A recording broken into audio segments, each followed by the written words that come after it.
Bonjour. C'est avec plaisir que nous accueillons aujourd'hui chez Arts et Lettres à ICI Télévision Madame Ching Selao, professeure agrégée au département des langues romaines de l'Université de Vermont aux États-Unis. Elle est l'auteur du livre D'une négritude l'autre, paru récemment en 2022 aux éditions Presse de l'Université de Montréal. Ici Kamal Benkiran, bienvenue chez Arts et Lettres. Je vous souhaite la bienvenue parmi nous, Madame Selao. Merci, merci. Fait plaisir. Alors, justement, c'est un titre fascinant, D'une négritude.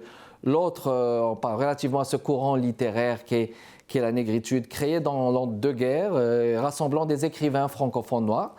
Et c'est un livre qui interpelle justement le poète Aimé Césaire et le Québec, les deux à la fois. Mais dans un premier temps, le titre, il peut, n'est-ce pas, peut-être, n'est-ce pas, projeter à confusion, peut-être en oubliant la petite préposition, le « a », mais ça se peut que ça soit voulu, d'une négritude l'autre. Donc c'est bien ça le titre. Comment est-ce qu'il faudrait comprendre et assimiler ce titre, justement? Oui, ben en fait, je trouvais que c'était un peu plus poétique que l'absence de préposition, donc d'une négritude l'autre, pardon. Et je ne suis pas la première à le faire, hein, d'autres l'ont fait, Oui. des chanteurs l'ont fait également, des critiques. Et donc, le titre, c'était pour souligner d'entrée de jeu la négritude au pluriel, en fait. On parle souvent de la négritude. Peut-être qu'il faudrait plutôt parler des négritudes. Donc, dans mon livre, je distingue la négritude césarienne à la négritude sangorienne. Et la négritude césarienne a mené à la négritude blanche. Donc, d'entrée de jeu, j'avais envie de mettre ça dans le titre pour évoquer donc cette négritude au pluriel.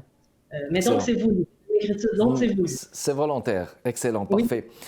Et puis, pour quelle raison, pour quelle finalité vous avez pensé justement lier Aimé Césaire avec le Québec?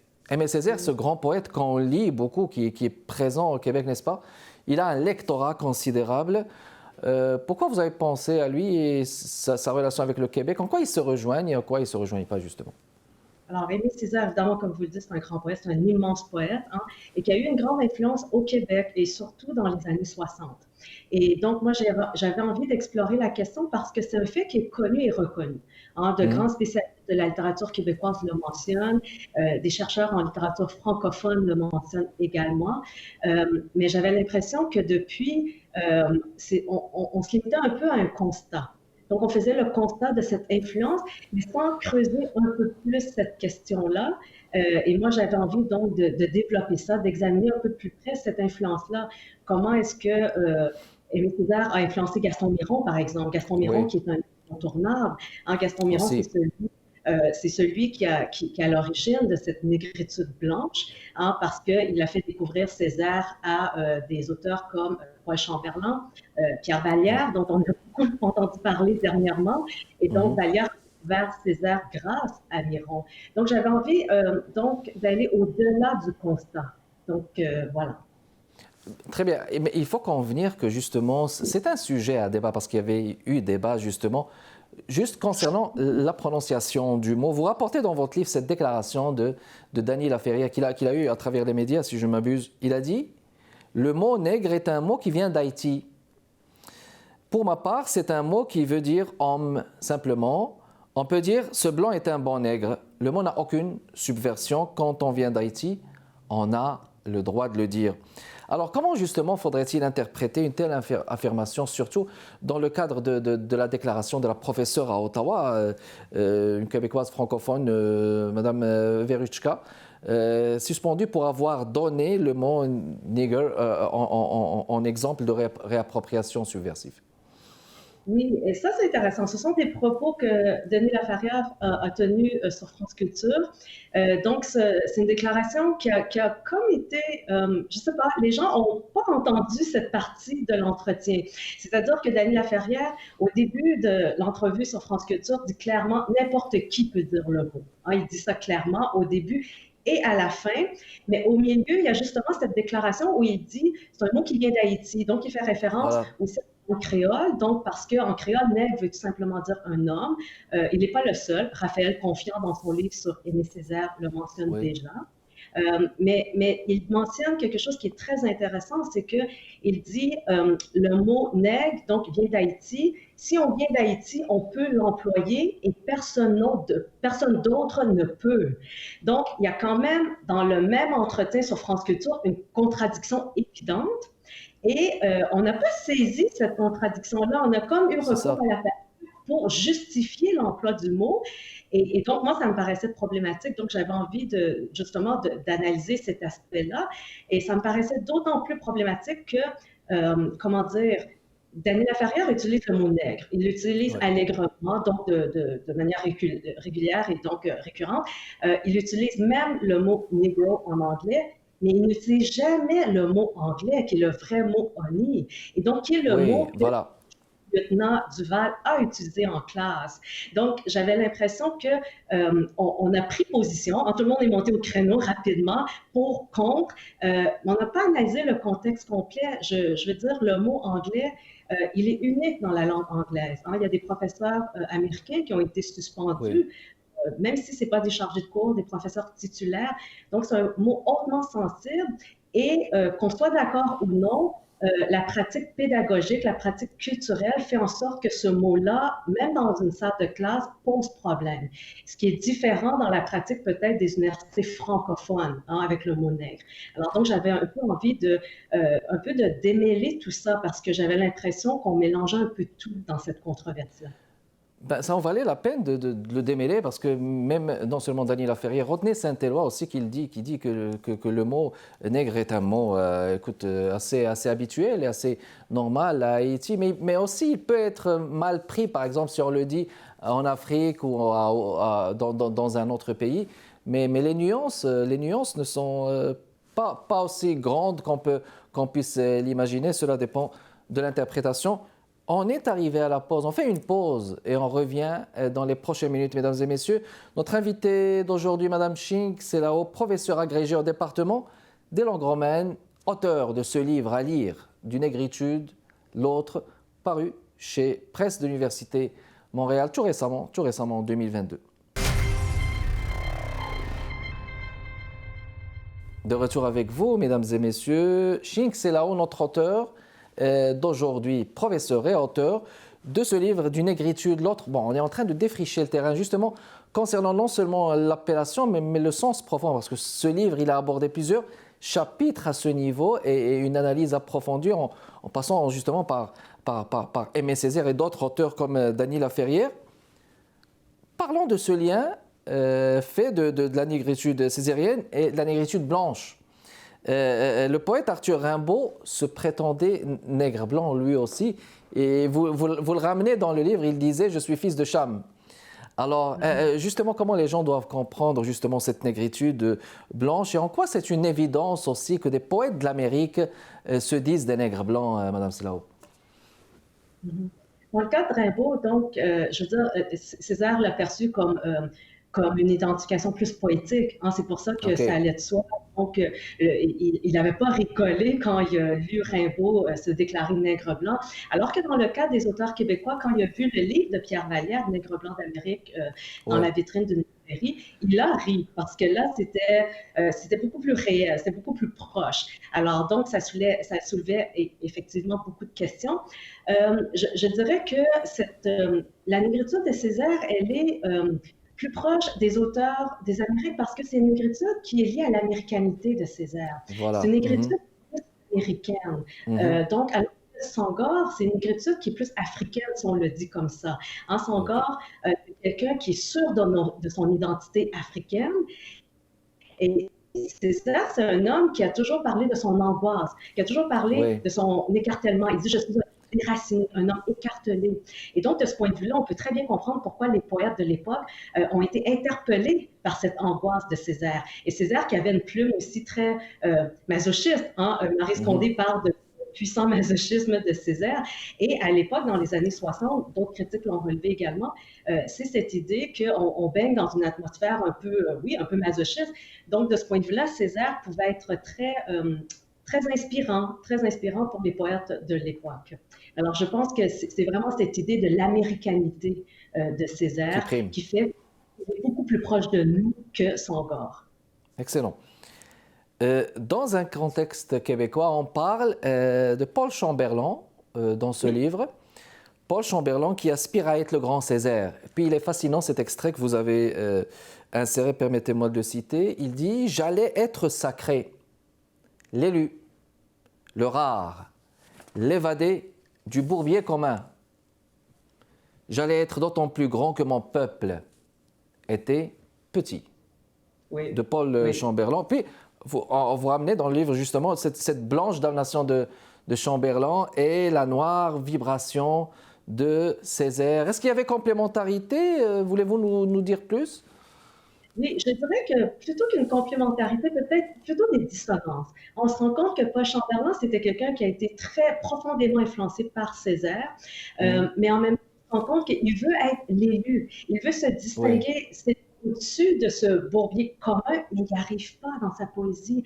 On sent que, et c'est toute cette colère dans les poèmes de Chamberlain, c'est ce sujet qui va être l'élu, qui va être exceptionnel, mais qui n'arrive pas à s'élever. Césaire, lui, y arrive. Et moi, mon hypothèse, c'est que justement, parce qu'il est dans cette blanche damnation, Chamberlain utilise l'expression demi-damné. Donc, au lieu des damnés de la terre, demi-damné. C'est comme si le fait d'être à moitié un damné faisait en sorte que c'était encore plus difficile de libérer cette parole-là. Alors que chez Césaire, on n'a pas cette ambiguïté-là. Césaire, il est descendant d'esclaves, colonisé. Il est ce que Albert Michel appelle un colonisé explicite. Donc, un colonisé, donc un vrai colonisé. Alors que les poètes donc, les poètes québécois, ils étaient conscients d'être des colonisés, mais pas tout à fait décolonisés. Et de ce statut-là, de cet état-là, ils n'arrivent pas à libérer cette parole. Ils veulent ce grand cri nègre, ou ce grand cri nègre-blanc, si on veut, mais qui n'arrive pas justement à s'envoler. C'est comme si ce cri-là restait toujours en travers de la gorge. Alors que Césaire, lui, il fait éclater sa noire vibration, il fait éclater ce grand cri nègre. Oui, de manière explicite, comme vous dites. Il y a des différences évidentes entre Césaire et Senghor, entre la violence d'écriture de l'un et le ton serein de l'autre, qui sont importantes, mais qui n'expliquent pas à elles seules l'engouement des auteurs québécois pour l'œuvre césarienne. Dans quel sens? Voulez-vous nous en dire plus aussi à ce niveau? Oui, donc effectivement, j'insiste un peu dans le premier chapitre sur les différences entre Senghor et Césaire, parce que, encore on a tendance à parler de Senghor et Césaire comme s'ils avaient une même conception de la négritude. Or, on sait que la négritude de Senghor a été vivement critiquée par des intellectuels antillais et africains, parce que c'était une négritude qui était biologique. C'était aussi une négritude que certains ont qualifié de négritude de la soumission, de la servitude, donc des mots qui sont assez durs à l'endroit de Senghor, mais qui soulignent donc cette différence entre sa négritude et celle de Césaire. Et Césaire qui a cette plume très, très violente, et cette violence-là a été bien accueillie, si on veut, par les poètes québécois. C'est une violence prophétique, comme disait Frantz Fanon, c'est une violence de la vérité, de la justice, comme disait René Depestre. Donc, c'est cette violence-là qui a attiré beaucoup les jeunes poètes de l'époque. Mais en même temps, c'est pas juste ça. C'est pas juste parce que Senghor, il était très calme, il était très dans une poésie de conciliation. C'est pas juste ça qui explique, mais ce qui explique aussi, ça revient à ce qu'on a déjà dit tout à l'heure, c'est cette américanité-là. Césaire, il a dit « Je suis un homme exilé ». Je suis un homme exilé. Et on se souvient qu'à l'époque, Gaston Miron avait de belles pages sur ça, c'est-à-dire ce sentiment d'être exilé dans notre pays, donc être chez soi, qui est le sentiment de beaucoup de colonisés d'ailleurs. Et on ne sent pas ça chez Senghor. Donc ça, c'est un autre aspect qui explique que Césaire a pu être beaucoup... on a pu se sentir plus proche de Césaire pour ces raisons-là. Pour ces raisons. Puis on a l'impression que, justement, ils sont dans cette théorie de la négritude, mais une impression que le concept de l'africanité n'est pas assez dedans. Donc, comme quoi, on parle de cette théorie, mais peut-être que Léopold Sédar Senghor a voulu peut-être rajouter, je veux dire, insérer ça beaucoup plus. Que peut-on dire justement sur l'africanité de votre point de vue, Madame Selao? C'est ça, ce qui est un peu curieux parce que ce que je dis, c'est que c'est une africanité qui n'est pas tout à fait africaine. Donc, c'est une Oui, Africaine américaine. Donc, américaine, exactement. oui, voilà. Donc, c'est un peu ce que je postule. Et puis, je dis, il y a quelques exceptions. Il y a Hubert Aquin pour qui, donc, il y avait plus cette, comment dire, cette compréhension, si on peut le dire ainsi, de cette africanité. Mais Donc, pour les autres, on va rebondir, si vous permettez, on va rebondir sur cette question. On va le faire après la pause et on relance justement la question sur l'africanité. Donc, restez avec nous, mesdames et messieurs. Notre invité d'aujourd'hui, Chink Selao. On vous revient.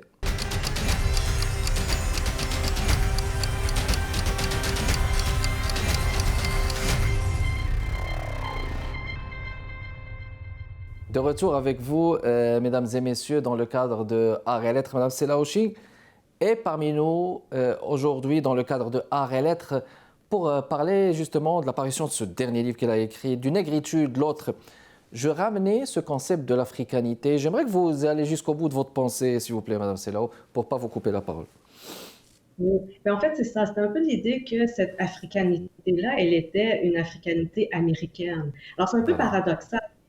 C'est le Québec des années 60, révolution tranquille, nègre Oui. blanc. On avance vers le pays, mais on refuse le pays. Et donc, on va vers cette africanité, on va vers cette négritude, mais en même temps, on ne voit pas cette négritude. Donc, on est des nègres blancs et non pas des nègres noirs.